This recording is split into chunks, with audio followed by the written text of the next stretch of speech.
অনলাইনে গান শেখানোর আয়োজন নিয়ে মার্চ মাস থেকে যাত্রা শুরু করবে এটিএন মিউজিক স্কুল।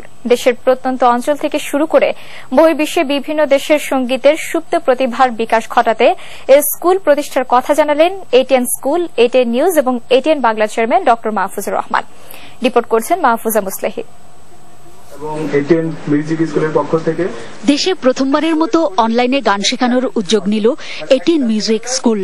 আইপিটিভি প্রযুক্তি ব্যবহারের মাধ্যমে এটিএন মিউজিক স্কুলে বিশ্বের সব অঞ্চলের শিক্ষার্থীরাই গান শিখতে পারবে।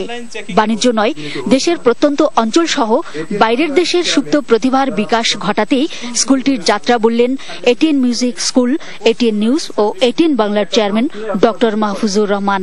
এটি বলবো বাংলাদেশের প্রথম একটি নতুন উদ্যোগ। এইরকম একটি স্কুল হওয়ার দরকার, বহু আগেই দরকার ছিল। তো যাই হোক, অনেক পরে হলেও আমরা চেষ্টা করব এটা বাণিজ্যিক দিকে চিন্তা না করে, যাতে আমাদের যারা শিল্পী, গ্রামগঞ্জে সুপ্ত প্রতিভা যাদের মধ্যে আছে, এই সুপ্ত প্রতিভার বিকাশ যাতে ঘটাতে পারি এটাই আমরা চেষ্টা করব। এই ব্যাপারে আমার সকল রকম সহযোগিতা থাকবে। আপনারা যা সাপোর্ট চাবেন, যেভাবে চাবেন, মেশিনারি যেভাবে লাগবে বা যা লাগবে, আমি পুরো সাপোর্ট আপনাদেরকে দিয়ে যাব। তো বিজয়তে আমি সপ্তাহে ৩-৪ দিন সময় আমি দিতে পারবো এবং আমি চেষ্টা করবো যে এটিএন বাংলায় অ্যাটলিস্ট সপ্তাহে একদিন কোন ভালো ওস্তাদ বা ভালো কাকর নিয়ে এসে যেদিনকে শেখানো হবে, সেই দিনের একটা প্রোগ্রামটা আমরা এটিএন বাংলার মাধ্যমে প্রচার করব। তিনি ধার করা গান না করে নিজের গান গেয়ে মেধা বিকাশের আহ্বান রাখেন শিল্পীদের প্রতি। এক্ষেত্রে জনপ্রিয় কণ্ঠশিল্পী ইভা রহমানের জনপ্রিয়তার কথাও তুলে ধরেন ড মাহফুজুর রহমান। নিজের গান দিয়ে পপুলার হওয়া উচিত। ইভা রহমান কেন এত ফেমাস হলো? ইভা রহমানের কোনোদিন তার মুখে কোনোখানে, কোনো ফাংশনে, কোনো জায়গায় তার নিজের গান ছাড়া দ্বিতীয় কোন শিল্পীর গান সে আজ পর্যন্ত গায় নাই।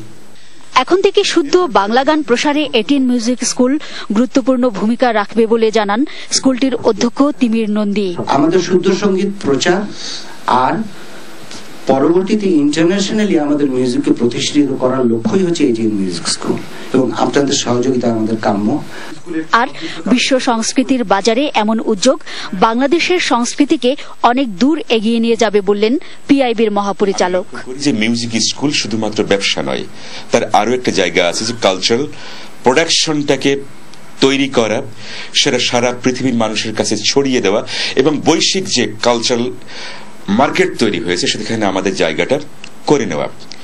এই জায়গা থেকে একটি অসাধারণ ঐতিহাসিক উদ্যোগ গৃহীত হচ্ছে এটিএন মিউজিক স্কুলের এই শুভ সূচনার মধ্য দিয়ে।